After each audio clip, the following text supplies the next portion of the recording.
Okay, everybody. So this next conversation that already started, and we're just rewinding everything, is going to capitalize on absolutely everything I love. It's psychology, it's neuroscience, it's mind body healing, it's technology, it's entrepreneurship. This guest is really just tapping into everything that this podcast stands for. And of Ariel Garten, she is the founder of Muse, which you may have seen popping up on your Facebook or in your advertisements, because they do really good stuff with that. But I'm also someone who bought this machinery, this incredible mind body meditation, brainwave tracking, sensing machine that looks like a Wonder Woman headband, for those of you who are into that. And I'm just so excited because we're already talking about using neuroemotional technique. And if you guys have been listening to the show in the past, you know my passion and love for NET, and mind-body medicine and changing the nervous system. So first of all, hi, thank you so much for hanging out with us today. Hello, it is my joy and pleasure to be here. I'm super excited to dive into this. This has been as I've been brainstorming of where to go, what to talk with you about, and listening to other stuff you've done. And I'm just and obviously our organic conversation that was the pre-conversation is now turning into the actual episode. I'm for people who can't see the video version, I'm grinning from ear to ear. So I don't even like to even start with your bio, right? You neuroscience and therapist and international clothing line, and then studying Parkinson's disease and neurogenesis, which we're going to get into, and all the science stuff, but also combining that with entrepreneurship and Silicon Valley. And holy crap, where do we start? It's been a very, very fun adventure. Yeah, that's absolutely true. So my real passion is understanding the way that people's minds are constructed, the stories that they tell themselves, the way these stories were built or, encoded at various points in their life, and then how we can change or shift those narratives and understanding, heal those stories so that we can actually live free in our minds and free in our lives. Because we are also defined by the, I was going to say the crap that went on when we were kids, but we're also defined by the narratives that we build as we go through our life and the narratives that we accumulate. And they can often create a prison in our mind, the prison of I'm not good enough, or, when the person says this, it means that to me. The trauma that we, tiny T trauma that we've held on to. And so I'm really fascinated in methodologies that allow people to observe their own mental space, be able to understand the process of their inner workings, and then provide methodologies to undo those things that don't serve you. When did you know that this was your thing? This was your purpose? This was your passion? When did that start coming to awareness? And when did you decide I'm going all in on this? So it's sort of been a tapestry. My mom was an artist, so I started out thinking that creativity and art was the most important thing. And this is how we created stories and narratives and, visual experiences that allowed you to transform yourself in some way. Like you see a painting or you see a work of art and you see the world differently. So this idea of being able to transform your perception was fascinating to me.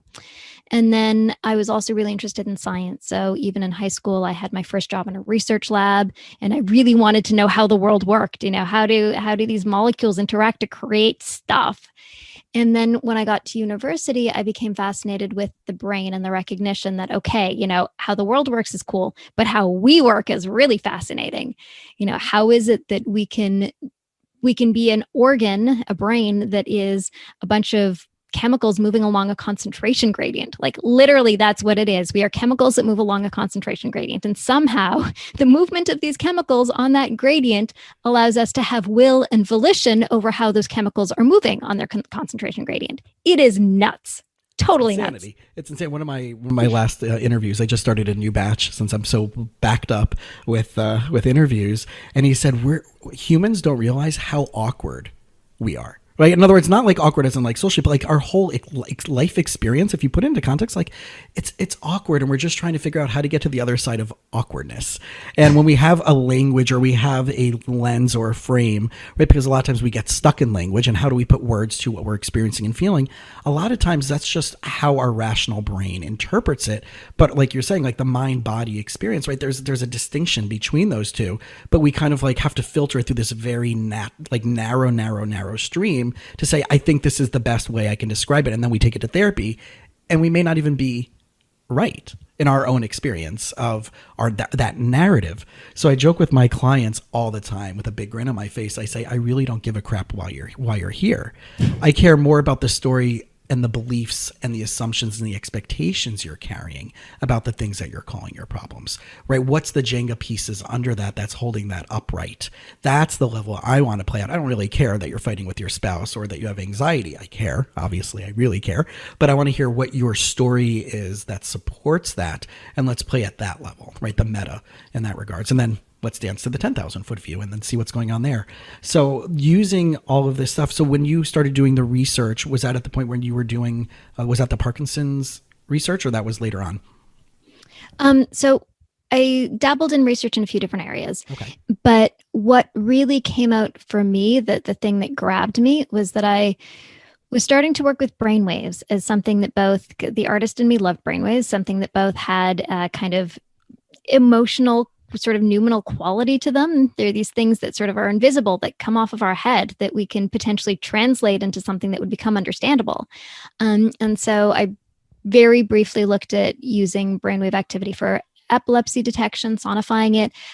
But then very quickly after that, started working with Dr. Steve Mann. He's not a scientist. He's the inventor of the wearable computer.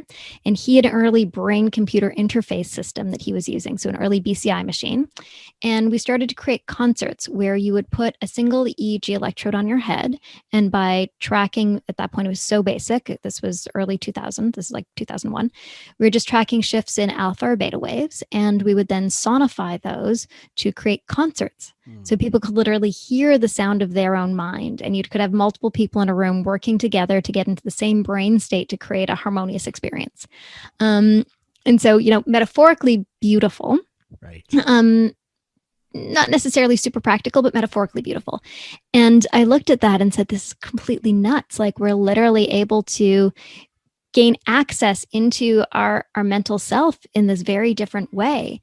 And so I got together with my totally incredible co-founders, Chris Amony, who is one of Steve's master's students and just the most brilliant engineer and artist and spiritualist you'll ever meet, and Trevor Coleman, who is like the business guy. And the three of us set about to bring this technology to actual use. And what we recognized was there's a few processes that people try to learn that are really difficult to understand because they go on in your head. And there was one that we could actually help with, and that was meditation. So when you meditate, you need to be in a focused state. Your mind begins to wander and you have no idea what's really going on in your head. There's no little coach or guru sitting inside your brain telling you. And that with Muse, we could probably come up with a methodology to let you know when you were focused based on your brainwave state and let you know when your mind was wandering based on your brainwave state, and then make the process of meditation more obvious and actionable for people. Yeah. And one of my favorite things about that when I started using it, it was so difficult. And I remember mapping it out. Going back and reviewing the data and seeing like, okay, what's going on? Because I have meditated before. I've done silent meditations. I've done meditation retreats, but it's such a different thing. Like you said, when you have something that's kind of recalibrating you along the way. So it becomes like a biofeedback, right? Tool but it's so subtle because there's the birds chirping right. That's that when you're really in that state of flow or you're really focused, and it's so subtle and so gentle that it really does help you figure out like, okay, like I know, and maybe, do you want to explain the process first and then I can kind of give my experience as a user of this? Sure.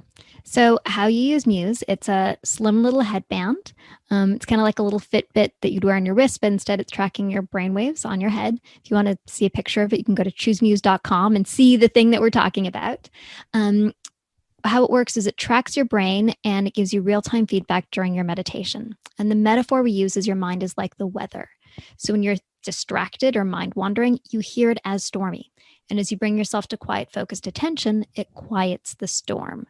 So it's this really beautiful audio feedback that literally sounds like it's your own mind you're listening to when your mind is wandering and when your mind is calm.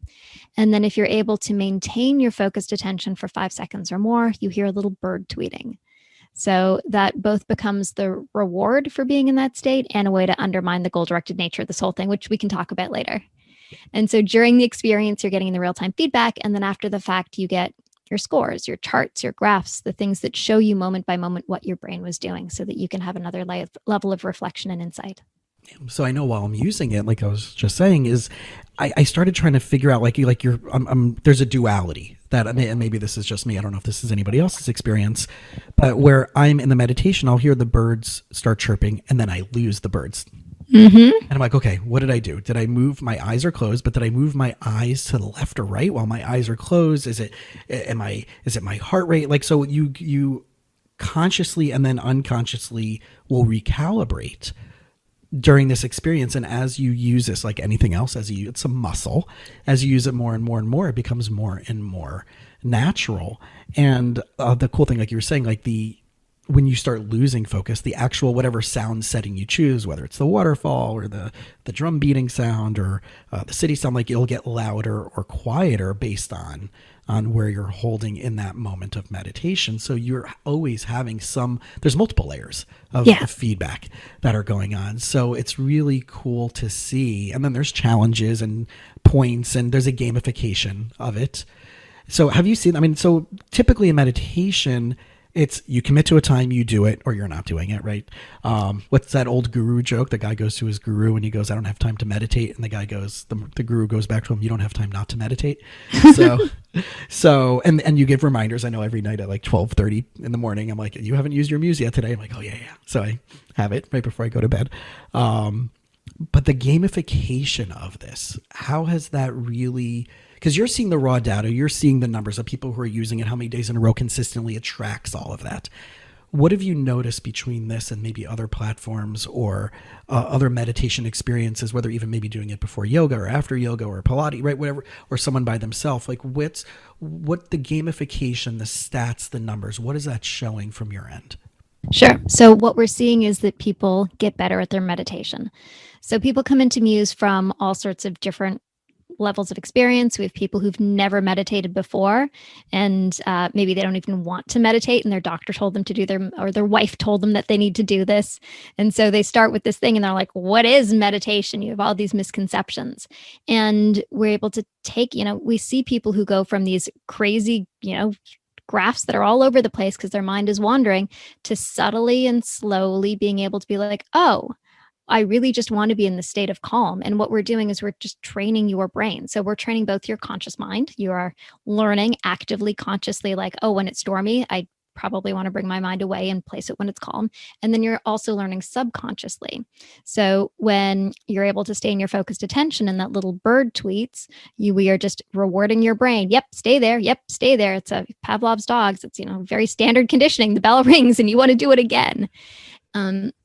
And so what we see from our graphs is that graphs that start off very wavy with lots of thoughts over time get calmer and calmer and calmer, and people are able to spend longer and longer in these zones.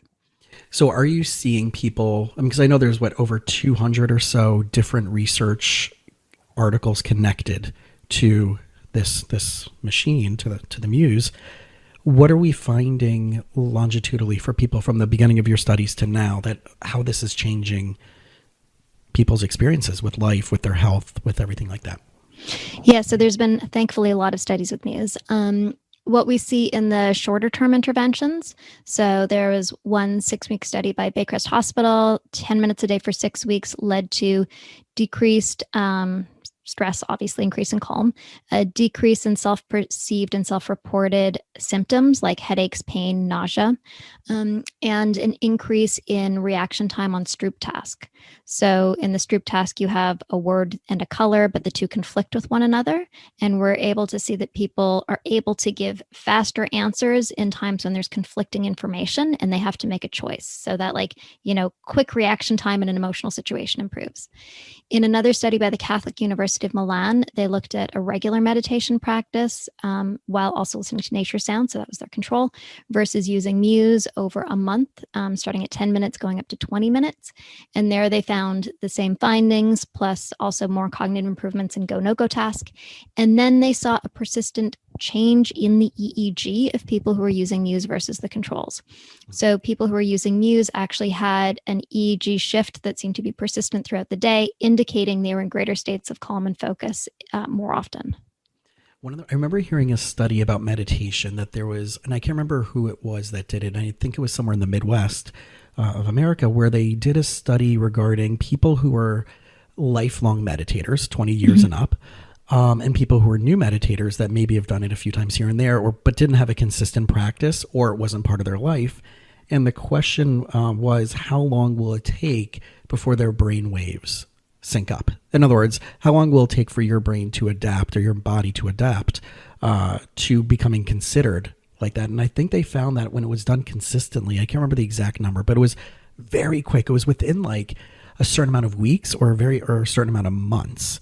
So this idea that like, well, I haven't been doing this for a long time. These people have been doing it for 20, 25, 30, 40 years. The misnomer is that I can't get there. And I can't get there for 20 years. So why start now if I'm already in my 40s or my 50s or my 60s? I'm not going to reap the benefits. But we do see that within days, within hours. Oh, yeah. So there's studies that show, not with Muse, but in meditation in general, like a brief intervention of an hour and a half can improve GRE scores significantly. Dr. Sarah Lazar at Harvard does a lot of brain MRI scanning studies, and she showed that just 8 weeks of meditation can increase the density of your gray matter. Like real neuroplastic change, like that you can significant enough to see on an MRI an increase in density in gray matter.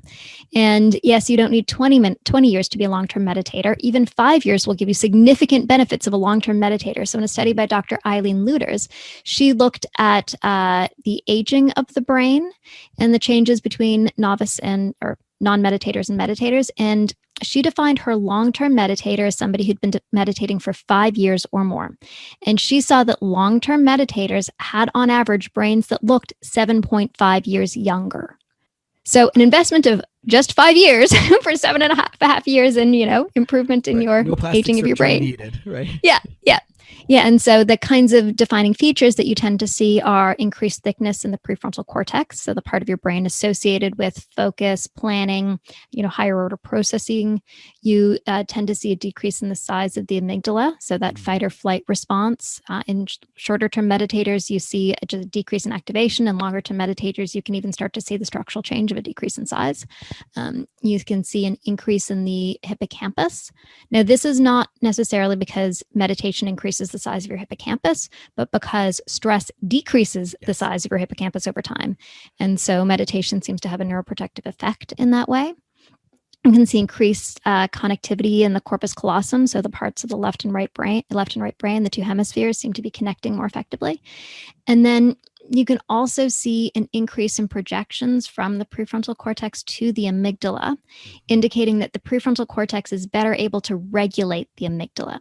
So what this practically means is, if the prefrontal cortex is the parent who's like, I understand logically what's going on, and the amygdala is the child who is freaked out by the shadow on the wall, the prefrontal cortex is able to come in more rapidly when the child is freaking out, and say like, hey, shh, it's okay. You can be quiet now. It's all good.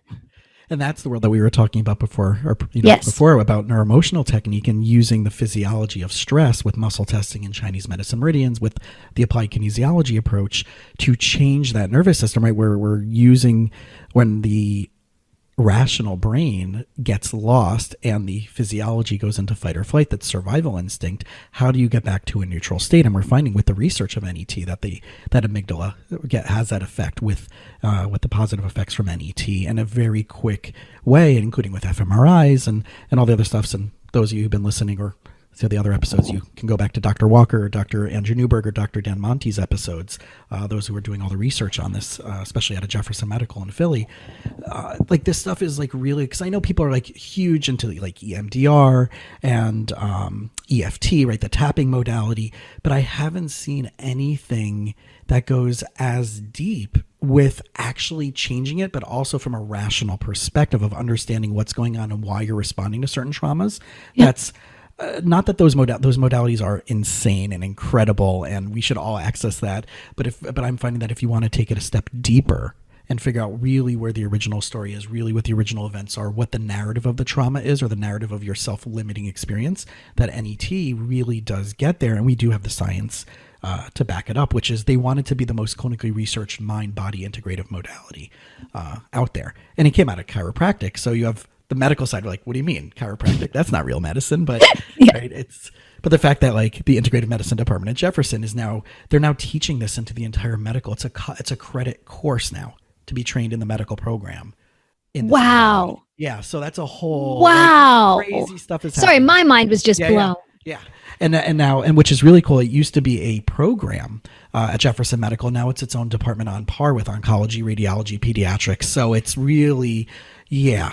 And so really cool stuff is happening in this world where back in the day, we only knew about like Andrew Weil stuff or like, it's been this explosion, and it's like your right Muse is kind of coming in from a different angle in my way, because you can actually see changes. So when you're going to therapy, and your background also as a therapist, we can only measure like, okay, I'm feeling better, I'm feeling less stressed, my life is happier, my relationships are happier, I'm better, whatever. But we can't really quantify that. And then you have the biofeedback world, which you may have so many fly-by-night experiences, or people that aren't adequately trained. They might like buy a machine and like, because I know in Florida, there's no law for licensure for biofeedback. So someone can, right, and someone can take Muse and open up a private practice just using Muse, which is kind of cool, but it also like, but they don't know really what's going on. They can just say like, oh, I noticed. So I feel like Muse is like this incredible tool, especially when there's all this clinical research behind it. And your background as in neurology and psychotherapy, and then bringing it with the other side just really does make this product stand out. When it comes to trauma, has there been anything that you guys have seen on trauma-related stress using Muse? That's a good question. So we have a lot of clinicians that use Muse, psychiatrists and psychotherapists that use it in their practice, and psychologists. Dr. Michael DeCare, for example, uses it extensively. He's been running a study, I believe, on specifically sexual trauma using Muse. But I don't want to speak out of turn because I don't know any of the clinical results from the stress trauma research with it. I just know it's being applied, and, logically it makes sense. Mm-hmm. We're teaching you the skill of being able to observe when the trauma thought comes in, to be able to move your mind elsewhere, and then to teach you to calm your own physiology. So in Muse, we have the neurofeedback, where you're learning to change your relationship to your mind and your thoughts. And you're learning that actually you don't need to get caught up and engaged in these thoughts. You can be rewarded for moving your mind out of thinking and just into the present moment. And we know the effects that being in the present moment have in order to improve the experience of trauma. You are here in the here and now, as opposed to in the past experience. And then we also have exercises for the heart, the breath, and the body. So we have a PPG sensor that tracks your heart rate. It can also track your breathing, and then a movement sensor that tracks your body. So we give you, in the heart exercise, for example, you're hearing the beating of your heart like the beating of a drum. And so you're able to hear when your heartbeat increases and when your heartbeat decreases. And this tunes something called your interoception, your ability to sensitively understand your internal state. And research has demonstrated that people who are high in qualities of interoception also tend to be lower in qualities of stress, because you're better able to observe your own body and then bring in an intervention to help you calm it. And in the breathing exercises, we teach you, box breathing, balanced breathing techniques to help calm the physiology. So you're able to learn on multiple levels, disengage from the thought, observe when the body's becoming ramped, bring in the breathing exercise to calm the body. And so you can start to sort of have the mind-body cycle move into a more positive space, instead of ramping into the anxiety to ramp into the calm. I love it, because when I'm not able to be in person, so during the pandemic, I went fully telehealth, and I just opened back up to see clients. I closed my office, I moved home, right, I'm working from home, and I just started seeing clients again outside my building where I live on the grass. I bring down 2 chairs, you wear a mask, I wear a mask, we're good to go. And now thankfully most people are getting vaccinated here. And I know people are coming over the border from where you are too. One of my friends just flew from Toronto because her family owns a place here in Miami, and she's flying back and forth for the vaccinations. So Canadians buy a place in South Florida. So seeing the stress, especially during this pandemic, at the beginning, it was like go, go, go, go for me. Like it was an overnight. I remember it was the middle of March of 2020. Like things were just ramping up. And I was doing a retreat in Asheville, North Carolina with a buddy of mine for a bunch of entrepreneurs. And overnight, I remember it was Saturday night that I sent an email for Monday. The office is officially closed. We're not, assume our session is still happening, but here's how you're going to find me. Like you and I are talking right now on Zoom. And no, I was using Zoom for podcasts, but I wasn't using it for for telehealth. So it was like this overnight pivot. That was it. I never saw a client again in my office. Yeah. And then 3 months later, my lease was up. So I packed up my office and fully moved home. So now that I'm starting to see people for neuroemotional technique outside, to see the stressors that, right, it's not just the additional life stress, but I remember like what I was going through, because it was go, go, go, go. Like I went into full service mode, which is my default mode. We can get into the Enneagram personality types in a whole nother conversation. But I realized like how numb and stressed out I became just out of fear, because no one knew what was going on, how you can get this. Like it was like opening your front door at that time was like life hazardous. And I already knew a bunch of people who were unfortunately passed and whatever. So losing my crap while trying to keep it together during the day, wasn't sleeping, wasn't really feeling great. And I realized that I stopped using Muse. Like it just fell by the wayside from during that time frame. I'm like, and it's literally sitting here next to my bed and it's literally on my phone. And I'm like, like it's so simple. And it was such a simple intervention. And from that night, and the tricky thing about the app is if you don't catch it within the period of 24-hour period, it loses the day. So it looks like you skipped a day, even though I didn't. I might have done it at 2 a.m. in the morning instead of 11:30 at night. But I still haven't missed a night. So since that day, and I wish I can find it quickly, but it's since whatever time that was in May or June, I haven't missed a day of meditation. And I know that's contributed to the other things that I've done, but mostly to have that every single day. It's a bare minimum of 5 minutes on the app, whether I'm using the headband or not, where I'm just using the time meditation, which you can download the app and just use the time meditation to just see how frequency and consistency, and how it's something where, even though there's been a few nights where I went to bed and I'm like, and then I either get the reminder or I'm like, holy crap, I didn't meditate. And it's just literally just the bare minimum of 5 minutes. And there's been times where it's felt like it's been a minute or 30 seconds like that. The bell rang already. And then there's been times where I know that I was out of sorts, where that 5 minutes felt like 15 minutes. But it did refocus, it did recenter. So I know, like, especially with what we're going through right now, and yes, some parts of the world are opening back up. Gyms are opening back up. People are getting vaccinated. And it depends on where you live. If you're in Canada, I know it's a little bit more difficult right now than the United States. This is something, you don't need to buy a Peloton at $1,500 or $2,500 or whatever it is to do this, right? This is the top cost is what, 200, like the whole package is affordable. Yeah, 200. I don't know how much it is, but it's like $250. It's not much. Right. And then you get the discount code and you get the case, and it's still $250, right? So there's all these cool things, and I know you guys always have cool stuff coming out about it. And there's, I just saw recently you're sending out, now there's like events and activities that are happening with researchers and stuff that's going on. So walk me through the creation just from the entrepreneur side, because I know we just talked a lot about the science. The entrepreneur side also fascinates me. So how did you, from getting these ideas and participating in the projects with the music and the art, to actually forming this company and the, going through the different headbands and figuring out what you wanted it and then creating the app? What was that process like for you? That process was very long and enjoyable. I mean, everything was so exciting about all of it. So we started in 2002 with the art projects, letting people hear their own mind. And then I said, clearly we need to be building something out of this. And it took a lot of years to figure out what that was. And along the way, we thought we were going to let people control computers with their own mind. And we're like, actually, that's useless. As cool as it is, it's not actually making humanity better. Like, it's honestly easier to turn on your light with your hand than it is to try to do it with your brain. If you talk about awkward, this is really awkward. Mm-hmm. And we kept sort of querying, like, what is the highest use for this? We know there's so much value here by being able to make an aspect of your brain tangible, visible, actionable, but how is that really valuable? And then in about 2009, we shifted from the recognition of wanting to control technology with our brains to a much deeper understanding that it was actually about allowing people to control their own minds. And every time we told somebody to, if you just focus, the light will just get brighter. What we were actually doing was teaching them to focus. And for the first time, letting them see the tangible, physical manifestation of their focus, and then go like, oh, I could just do that. I could actually shift my own state and make that valuable and meaningful.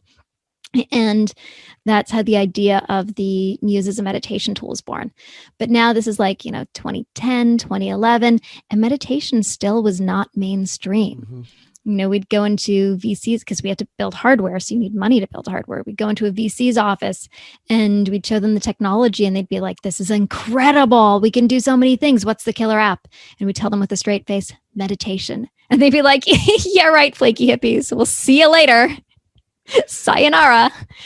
And it was really 2013 when meditation was on the cover of Time magazine. That was the turning point.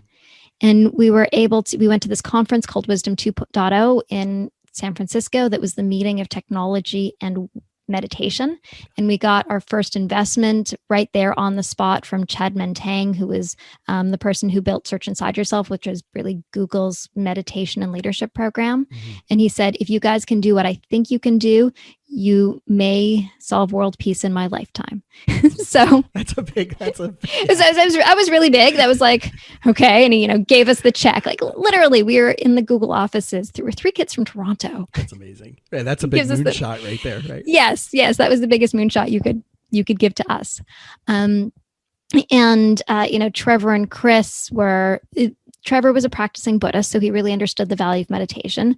Chris has just always been incredibly spiritual, intuitive, and self-understanding. So the idea of creating a technology as an engineer that can promote the self-understanding was fascinating to him.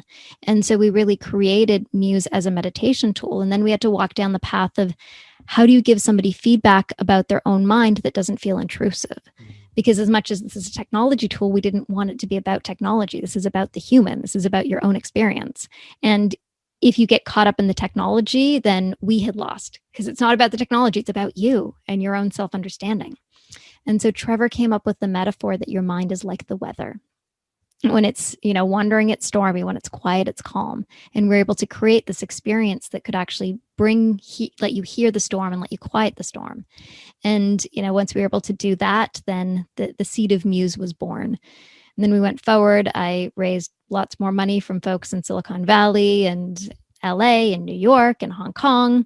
And the technique that I was teaching, the ability to quiet your own mind, to get out of your own way, to put, negative self-talk about your limitations, give it the backseat and throw it out, was really helpful in letting me walk into a VC's office on Sand Hill Road, people who give out tens of millions of dollars, and say, hi, I'm a 5'2" entrepreneur from Toronto with long hippie hair. Please give me millions of dollars for my great idea, and succeed. I can appreciate all of that, especially the 5'2" therapist here in South Florida. So yeah. I see you, and I'll raise you that on that mindset. It's so mind-boggling that when people, and I hear this all the time, and I love when my clients come to me, whether it's a therapy client or a coaching client, they're like, I have this great business idea. I'm like, that's awesome. That's a wonderful hobby. But that's not a business idea, right? And to separate something that's already provable, I always want to just challenge them, what problem are you truly trying to solve? Who's already doing something like that out there? Because you don't have to necessarily reinvent the wheel, but you might be able to capitalize already on the research and stop trying to do it yourself.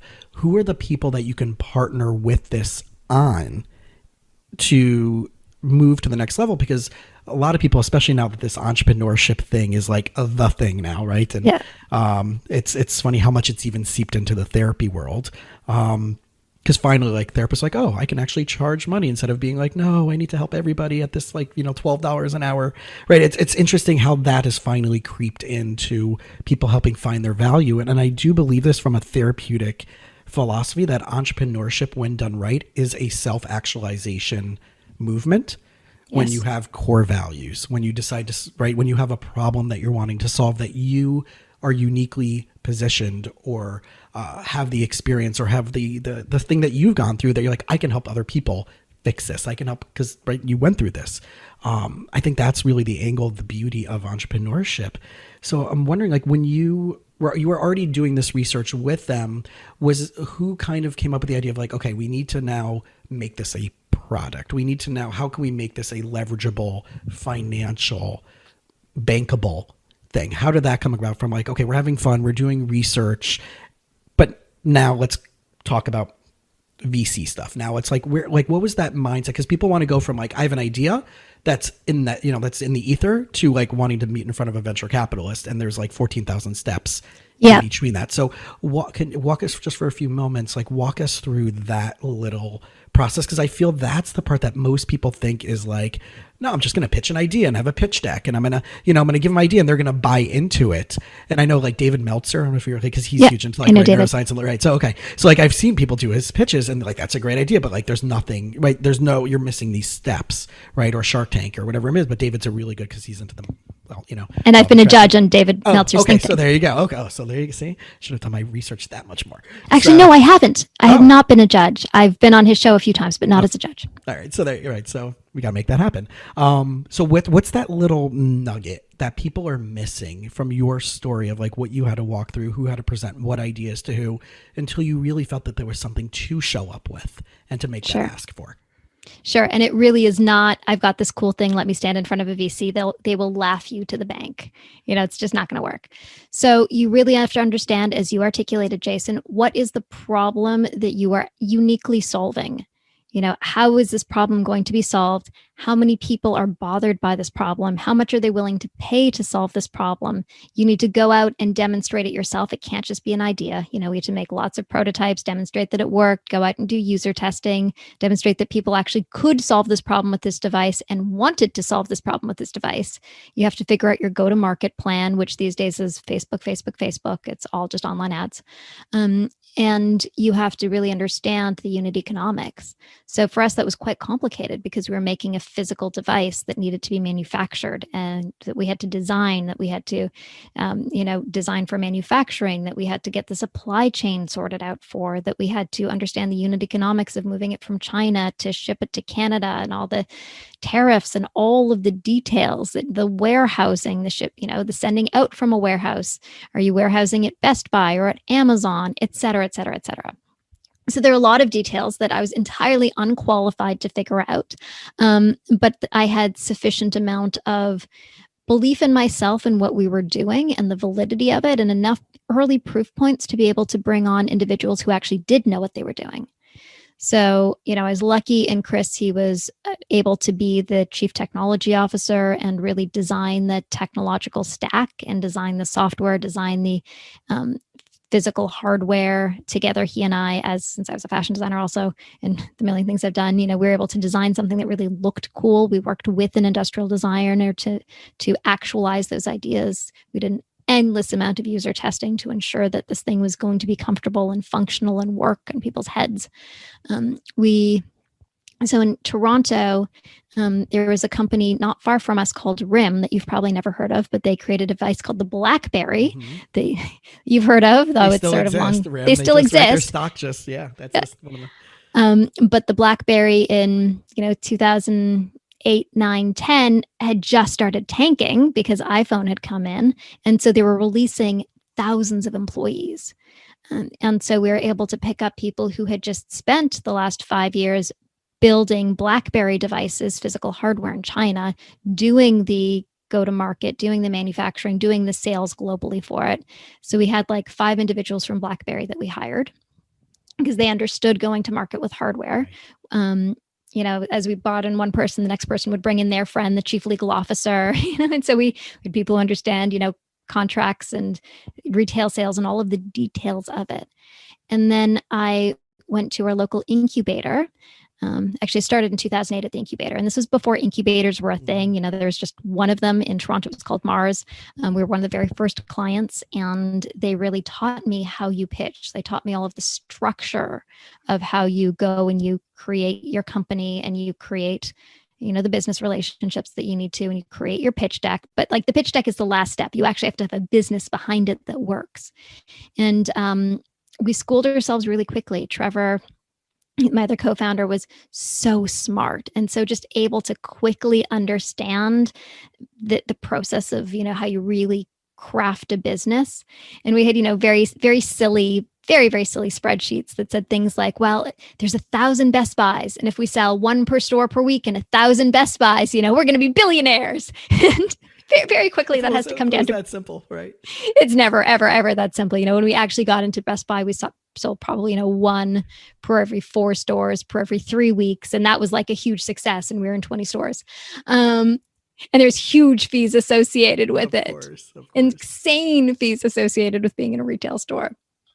And so, there's a lot of detail that you need to understand, but with a flexible mindset, with a willingness to recognize what you don't know, with a compelling mission that people wanted to get on board with. Like people cared about bringing this to market, and that's how we were able to bring in these experts who could work with us and support us and engage us as we went down that path. One of the struggles I find with my coaching clients is when do I decide to spend the money on hiring either someone to bring in as staff or to consult with someone on the outside versus just trying to find the free advice. What would be that little bit of advice regarding that decision, right? It's like, well, I can wait and I can do it because I had this idea of like leverage out as much as possible, hire out as much as possible because you're going to get there faster. It's going to cost you a little bit in the front end, but that will get you to a higher, solution faster versus just trying to get the free advice or trying to get the insight or saying like, who can give us the best discount on this legal, whatever. Like what has been some of the experiences you've had with that and some of the decisions you've made along the way with those type of experiences? Sure. So, at first we needed all the free that we could get because we had no money, and I was just funding this out of my own bank account. I had been a practicing therapist prior, so I had a little bit of, I had a business that generated a little bit of capital that I started spending for this. We obviously tried to get all the free advice that we could, and we needed to. We had a gazillion interns back when you could have a volunteer intern. And in Canada, you can no longer have volunteer interns. Everybody needs to be paid. But 15 years ago or whenever it was, we had a legion of volunteer interns from the University of Toronto who were coding, who were engineering, and they genuinely learned. Like they learned very quickly and a whole lot. Who were doing some, the science and the research for us. It was just whatever we could. And then Mars was really helpful. So, my first piece of advice is go to an incubator because incubators are free. They might take a little piece of your puzzle, but if it's a good incubator, they will really help you understand the scope of your idea and understand how you very quickly go out, make the simplest, cheapest prototype, test it, ensure you have market traction, and then really put you in the position to demonstrate that you've got something. Yeah, and I know that people are always afraid, like, well, I can't give up a piece of my pie. It's my idea and it's my brainchild and all this stuff. And the idea that like, it's better to have a percentage of something than zero of nothing that's never going to take off. And the idea of like a goal without action steps is just a dream. So unless there's implementable things, and if you're already like you said, you were working as a therapist, so you had some capital. But if people are like, I don't have the money to fund this, and it's just an idea, and how do I make it happen? Like you do need partners, and you do need people that are aligned in solving that same problem, or people that help other people from the financial side solve that problem. But I think that's like the big thing that we get and I see this in small businesses and family businesses that like with the trust factor is not there. Yeah. And I get it. Today's society is very, it's hard to trust. But in general, the idea of like, I can't let anybody know the secret sauce because they'll steal the idea. But that's where you spend the money on an attorney to get an NDA and to really make that clean before you share your ideas with other people. And there's ways of protecting yourself, but you do need to consider who's the right people out there to partner, or who's already doing something like that maybe right off the bat, they might just buy your idea or bring you in, or who knows, that can happen. Yeah. Nobody buys ideas. Ideas are free. Right. Ideas are completely and totally free. What you have to do is do the incredibly hard work to prove out your idea. Make the prototype, try to go find clients, try to go and sell it. Will somebody buy this? And can you get it as cheaply as possible to some version that somebody will buy? Because nobody is ever going to buy an idea. And also, people don't steal ideas. So this is really interesting. It's incredibly common to say, I have an idea and I don't want to tell anyone because I don't want anybody to steal it. But it's incredibly difficult to go from an idea to reality. I mean, if you came to me today with 50 ideas for Muse, I probably could do close to none of them because we have 50 people. We're a big company. You'd think like, yeah, we could just steal that idea and do it. It's like, first of all, we probably heard most of the ideas. And second of all, we are already on a path. We know what we're doing. We have our 10 deliverables lined up for this year. And there's no way that we can change course to steal your idea. Even if we wanted to, even if it seemed like a great idea, there's like 50 other competing priorities inside our own company that we're trying to move forward with. And even if we tried to play around with your idea, we probably wouldn't come to market with it. That's like a 3-year process for us and something we had to really care about. And if we really cared about it that much, we'd bring you into it because you'd be the expert on it. So don't be worried about stealing your ideas because bringing an idea to reality is so hard. You're an entrepreneur. Like if you have an idea, you obsess about it, you think about it, you spend all this time and all this energy because you care so deeply. Somebody else is not going to care to that degree. They're not going to spend the time and the energy. They're not going to make it happen unless they want to partner with you. And you really do need partners. It's so hard to do something on your own. If there's somebody that you happen to find in this world that says, I want to do this with you, say yes, because that's the way that you move forward. Yeah. And is there any red flags because I know, especially as people are starting off in this entrepreneurial journey, there's so many things out there, especially now with social media, and now we have Clubhouse and TikTok and all the things, and everybody, I love it. Like anybody can rent a Lambo to prove that they're successful, right? And that's the whole social media shtick, right? With all the fake gurus that are out there. So, to have someone that's provable that they've done this, how did you guys discern who to partner with versus not? Like, what are some of the red flags and what are some of the absolute green lights? We should absolutely do this with somebody. I mean, somebody who has a track record that they've done this before is key. We were really lucky through our incubator. They were able to give us connections to mentors that were able to help and support us for free and people who are there just to support our best interest. So, incubators are a great way to go because people who are mentoring in incubators are typically there to either support people or to look for ideas that they can partner with. So that's a great route. And then in terms of, larger company engagements, because we early on had some engagement with Bose and, across the board, it's rough because they, somebody engages with you, you hope it's going to go somewhere. 99.99999% of the time it doesn't. So it's like, oh my God, I've got this, meeting with XYZ big company. You're like, this is incredible. They're going to just, buy my company or take my, license my technology. No. Out of the, 50 meetings we had, we've actually had a few that have gone great. There was one company that actually we partnered with to create a pair of glasses with the brain sensors in them. Cool. Yeah, the Low Down Focus that came out in 2017. So there are partnership opportunities out there that really work. But in order to get that partnership opportunity, we'd already been in market for years. We could already prove that we could do something extraordinary that they really wanted to have inside of them. And it took probably 2 years for that relationship to develop and another year for the product to come to market.